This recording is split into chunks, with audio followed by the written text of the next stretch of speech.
न पूछो कि मेरी मंजिल कहाँ है, अभी तो सफ़र का इरादा किया है।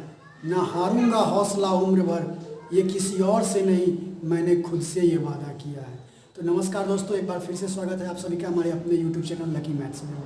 जैसा कि आप लोग को थंबनेल में भी दिखा है कि अब मैथ से डरना नहीं है, और मैथ के पीछे मैं आपको इतना पागल बना दूंगा कि आप सब जगह हमेशा मैथ के पीछे दीवाने रहोगे, और मैथ से अब डरने की आवश्यकता नहीं है। आ गया है अब एकदम शॉर्ट ट्रिक लेकर मैं आप लोगों के साथ आ गया हूँ। चैनल को अगर आप पहली बार देख रहे हैं तो सबसे पहले चैनल को सब्सक्राइब कर लें, ताकि मैं हर एक वीडियो आप तक पहुँचा सकूँ और आपको उसका लाभ मिल सके। तो आइए हम लोग एवरेज लेसन के पार्ट 1 के बारे में हम लोगों ने पिछले क्लास में पढ़ा, तो उसमें मैंने बेसिक कॉन्सेप्ट को समझाया, और बेसिक कॉन्सेप्ट को समझाने के बाद आज हम लोग उस पर डिटेल से क्वेश्चन को जानेंगे और उसके हर एक क्वेश्चन को जानेंगे। तो मैंने थंबनेल में ही आपको दिखा दिया है कि मैथ के पीछे मैं आपको पागल बना दूंगा, तो इसके लिए आपको हमारे चैनल के साथ बने रहना होगा। तो अब आइए हम लोग एक एक करके उसके क्वेश्चन को सॉल्व करेंगे और आगे नए शॉर्ट ट्रिक के बारे में जानेंगे। मैं फिर से कहता हूँ कि वीडियो को बिना स्किप किए हुए ध्यानपूर्वक देखिए और मैथ से आप मैथ में आगे बढ़िए। तो चलिए हम लोग क्वेश्चन को देखते हैं। मैं अभी 10 क्वेश्चन इस पे स्क्रीन पे देता हूं, और इस क्वेश्चन को आप लोग उसी ट्रिक पे सॉल्व करेंगे और सॉल्व करके मेरे साथ देखेंगे कि सॉल्व होता है या नहीं। क्वेश्चन हमारे, अब इसको हम सॉल्व करेंगे। देखिए कैसे, जो तरीका मैंने आपको बताया था पिछले वीडियो में, और जिन लोगों ने पिछला वीडियो नहीं देखा है, एवरेज पार्ट 1 नहीं देखा है, वो हमारे आई बटन में जाएंगे और वहाँ से वीडियो को देख लेंगे। तो जब तक आप पार्ट 1 नहीं देखेंगे आप पार्ट 2 समझ में नहीं आएगी। तो इसलिए सबसे पहला क्वेश्चन क्या है, प्रथम 100 धन पूर्णांकों का औसत। मैंने आपसे क्या कहा था, जब कभी प्राकृत संख्या कहेगा या लगातार की सम संख्या कहेगा या लगातार का विषम संख्या कहेगा, तो अंतिम पद और प्रथम पद दोनों को जोड़कर आप 2 से डिवाइड दे दोगे। तो आपको कुछ नहीं करना है, 1 से 100 तक की प्राकृत संख्याओं का पूछा जा रहा है, 1 2 3 4 5 100 तक। तो इसको हम क्या करेंगे, 100 + 1/2 यानी 101/2 अर्थात 50.5 इसका औसत हो जाएगा। सिंपल है दोस्तों, सिंपल तरीका है एकदम। 50.5 ये हो गया 100 धन पूर्णांकों का औसत। अब हम देखेंगे प्रथम 10 विषम संख्याओं का औसत। 2 4 6 8 10 विषम संख्या यानी 20वां अंक होगा 10। अब इसके बारे में मैं आपको बताऊंगा। इन सभी का यदि औसत निकालना है तो अंतिम पद प्लस प्रथम पद यानी 20 और +2/2 इक्वल 22/2 यानी 11। अब देखिए आपको कहा जाएगा कि प्रथम 20 प्रथम 30, तो आपके मन में होगा कि सर अगर प्रथम 20 या प्रथम 30 कहेगा तो क्या हम इसी तरह लिखते जाएंगे? नहीं, इसकी कोई आवश्यकता नहीं है। इसके लिए एक सरल तरीका आप जान लीजिए। यदि सम संख्या कहता है, यदि सम संख्या कहता है यानी प्रथम 10 प्रकृत संख्याओं, सम प्रकृत संख्याओं का औसत, आप कुछ मत करें, उसका औसत बराबर लिख दें, जितनी संख्याओं का पूछेगा उसमें 1 जोड़ दें, वही उसका औसत होता है। यहाँ देखिए ट्रिक या फॉर्मूला पे भी हमने बनाया तो 11 ही आया, और इस चीज़ पे तो इसी तरह अगर कहेगा कि प्रथम 20 सम संख्याओं का औसत तो 20 + 1, यदि प्रथम 30 सम संख्याओं का औसत तो 30 + 1। ध्यान में रहे ये चीज़ सम संख्या के लिए, ये सिर्फ सम संख्या के लिए ही होगा। अब आगे देखिए, 100 से कम सभी विषम संख्याओं का औसत, 100 से कम सभी विषम संख्याओं का औसत। तो 100 से कम हम देखें यानी 1 3 5 7 और अंतिम क्या होगा 99, क्योंकि उसके बाद 100, तो 100 क्या होता है, एक सम संख्या होता है। तो इसके लिए हम क्या करेंगे, 99 + 1/2 यानी 100/2 50। तो ये इसका औसत 50 होगा। अब आपसे यदि पूछा जाता है यहीं पे कि प्रथम 50 विषम संख्याओं का योग या प्रथम 49 विषम संख्याओं का योग, तो आप इसी तरह लिख करके और उसको बना देते हैं। या अगर पूछा जाएगा प्रथम 50 विषम संख्याओं का औसत क्या होगा, तो 50 ही होगा। जैसे मैंने इसके लिए सम संख्या के लिए आपको ट्रिक बताया, n + 1 कर दिएगा, यानी जितनी संख्या का पूछेगा उसमें 1 प्लस कर दीजिएगा। उसी तरह विषम संख्या के लिए जितनी संख्या का पूछेगा वही उसका हो जाएगा। यदि आपको दिया हुआ है, अंक दिया हुआ है, तब तो आप प्रथम और अंतिम पद करके निकाल लीजिएगा। यदि अंक नहीं दिया हुआ है तो उतना अंक आपको लिख के निकालने की आवश्यकता नहीं है। आप डायरेक्ट अगर विषम संख्या पूछ रहा है तो जितनी संख्याओं का पूछ रहा है वही होगा। जैसे 100 विषम संख्याओं का औसत तो 100 ही होगा। 10 विषम संख्याओं का औसत 10 ही होगा। तो इस तरीके से ये हो जाएगा। अब देखिए 3 के प्रथम 5 गुणज का औसत 3, 6, 9, 12 और 15।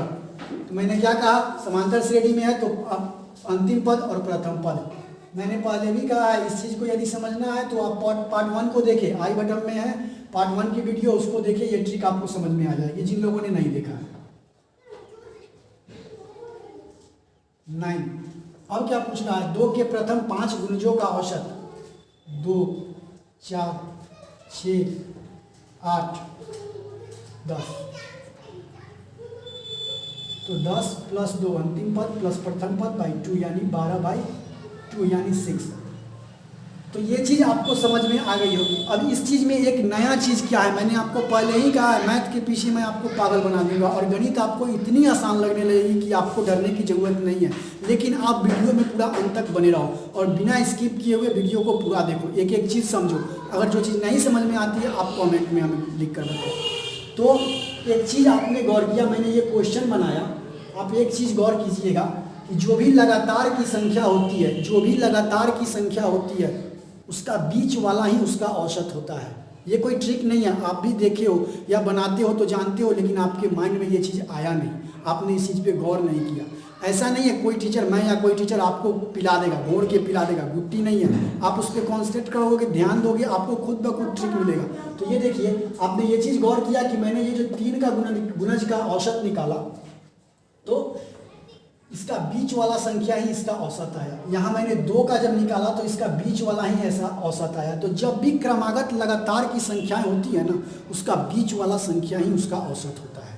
जब भी क्रमागत लगातार की संख्याएं होती है, चाहे वो प्राकृत संख्या हो, चाहे लगातार की विषम संख्या हो या लगातार की सम संख्या हो, तो उसका जो बीच वाला होगा वही उसका मौसा होगा। ये आज मैंने आपको इसलिए बताया है कि आगे इस टाइप का क्वेश्चन आपको मिलने वाला है, जो आपको इसी चीज़ पे आप सॉल्व कर पाएंगे। अगर ये ट्रिक नहीं जानेंगे तो फिर आपसे सॉल्व नहीं हो पाएगा। तो चलिए इसी के साथ अब हम लोग आगे के क्वेश्चन की ओर बढ़ते हैं। आगे के क्वेश्चन में हम लोग देखते हैं और आगे के क्वेश्चन को सॉल्व करते हैं। तो चलिए देखिए, ये क्वेश्चन है धमाकेदार क्वेश्चन और धमाकेदार ट्रिक के साथ हम लोग आगे की ओर बढ़ते हैं, बनाते हैं आगे की ओर। देखिए ये 2 लाइन में कैसे बनेगा। आपका क्वेश्चन है, यदि 7 क्रमागत संख्याओं का औसत 33 है तो इनमें से बड़ी संख्या निकाले। क्वेश्चन पे ध्यान दें, यदि 7 क्रमागत संख्याओं का औसत 33 है, मैंने आपको क्या कहा था, जब क्रमागत संख्याएं दे, लगातार की संख्या दे, लगातार की विषम संख्या दे, लगातार की सम संख्या दे, तो जो बीच वाला होगा वही उसका औसत होगा। यानी इसका जो औसत है वो उस सीरीज में बीच में होगा। तो हमको बीच का संख्या पता है, कितनी संख्या है तो 7, 1, 2, 3, 4, 5, 6, 7। अब 7 संख्याएं हैं, इसमें बीच में यहाँ होगा 3 इधर 3 इधर, तो यहाँ 33 होगा क्योंकि इसका औसत 33 दिया जा रहा है। मैं फिर से रिपीट करता हूँ, यदि लगातार की संख्या, प्राकृत संख्या, सम संख्या लगातार और लगातार की विषम संख्या हो तो जो बीच वाला होता है वही औसत होता है। तो ये बीच में है यानी ये औसत है।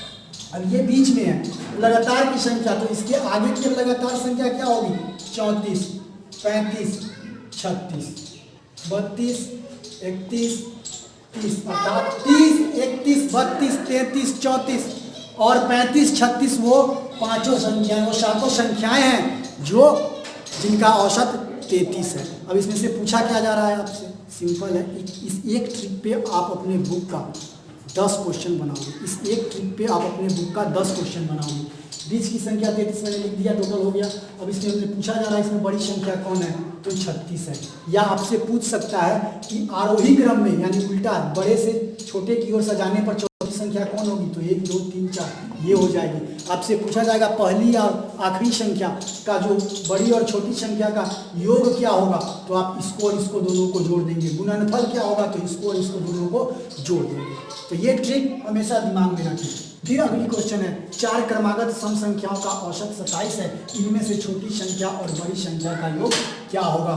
4 क्रमागत सम संख्याओं का औसत 27 है। अब यहाँ ध्यान देने की चीज़ है, ये चीज़ एकदम ध्यान से समझिएगा, मैं आपको पूरे कॉन्सेप्ट के साथ समझाऊंगा, बाद में आपको कंफ्यूज नहीं होना कि ये चीज़ हमें नहीं बताया गया। 4 संख्याएं हैं सम संख्या जिनका औसत 27 है। मैंने आपको क्या कहा था, लगातार की संख्या के लिए बीच वाला संख्या जो होता है वही औसत होता है। तो यहाँ 27 एक विषम संख्या है, तो ये बीच में कैसे होगा? आपके मन में ये सवाल आएगा कि ये तो होगा ही नहीं उस सीरीज में, क्योंकि हमसे पूछा जा रहा है कि 4 सम संख्याएं, तो उस सीरीज में ये तो होगा ही नहीं, तो ये बीच में होगा दोस्तों। कैसे होगा? तो 2 इधर 2 इधर, यानी यहाँ पे होगा ये 27 जो होगा यहाँ पे होगा। इस सीरीज में नहीं होगा, लेकिन इसके बीच में तो होगा। और ये किस 2 सम संख्याओं के बीच में आता है? तो 26 और 28 के बीच में 27 आता है। यहाँ 30 हो जाएगा और यहाँ 24 हो जाएगा, यानी वो 4 संख्याएं ये हैं जिनका औसत 27 है। तो ऐसे चीज़ में आपको कंफ्यूज नहीं होना है, ऐसे चीज़ में कंफ्यूज नहीं होना है। वहाँ आपको मैंने बता दिया कि ये दोनों के बीच में आएगी, ये इसलिए ये बीच में ही है, क्योंकि 26 और 28 के बीच में ही 27 आता है। अब इसके लिए क्या करें? इनमें से छोटी संख्या और बड़ी संख्या का योग, तो छोटी संख्या 34 है और बड़ी संख्या 30 है, यानी 30 और 24 दोनों को जोड़ दें, आपको आंसर आ जाएगा। तो ये हुआ आंसर। अगली क्वेश्चन को देखिए, 5 विषम संख्याओं का औसत 95 है, तो चौथी संख्या कौन है? मुझे नहीं लगता है कि ये बनाने में आपको कोई परेशानी होगी, आप खुद से सॉल्व करके देखिए वो बनता है या नहीं बनता है। तो चलिए हम करते हैं। 5 संख्याएं 3 4 5, तो इसका बीच वाला ये होगा, यानी 95 यहाँ है।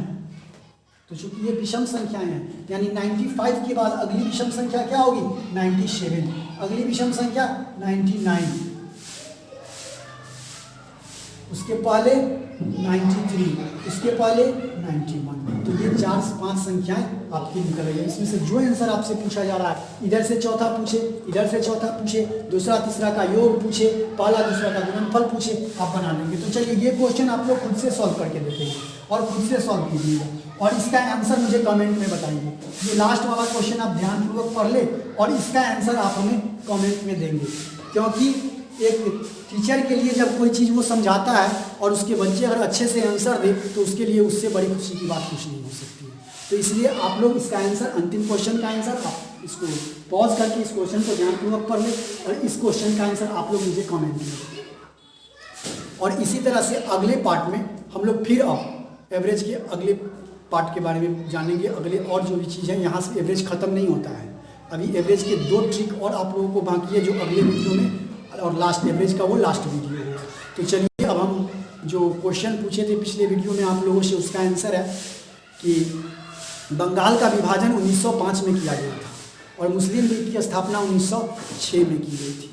और बहुत सारे बच्चों ने इसका सही आंसर दिया, जिसमें केशव कुमार, अंजना कुमारी, गौतम कुमार, इन सारे बच्चों का आंसर सही था। अंकित विराट सिंह, तो बहुत बहुत धन्यवाद आप लोगों को कि आप लोग ध्यानपूर्वक इस वीडियो को देखते हैं और कुछ सीखते हैं। तो चलिए आज का हमारा सवाल है, रॉलेट एक्ट अधिनियम कब लागू किया गया था? रॉलेट एक्ट अधिनियम कब लागू किया गया था? और दूसरा है, जलियांवाला बाग हत्याकांड कब हुआ था? तो इसी के साथ अब हम अगले वीडियो में फिर से मिलते हैं, और किसका बढ़ा वेट, कौन हुआ ज़्यादा मोटा, और आप सब में किस में ज़्यादा बढ़ा क्रेज, और फिर से अगले पार्ट में हम लोग पढ़ेंगे एवरेज। तो धन्यवाद।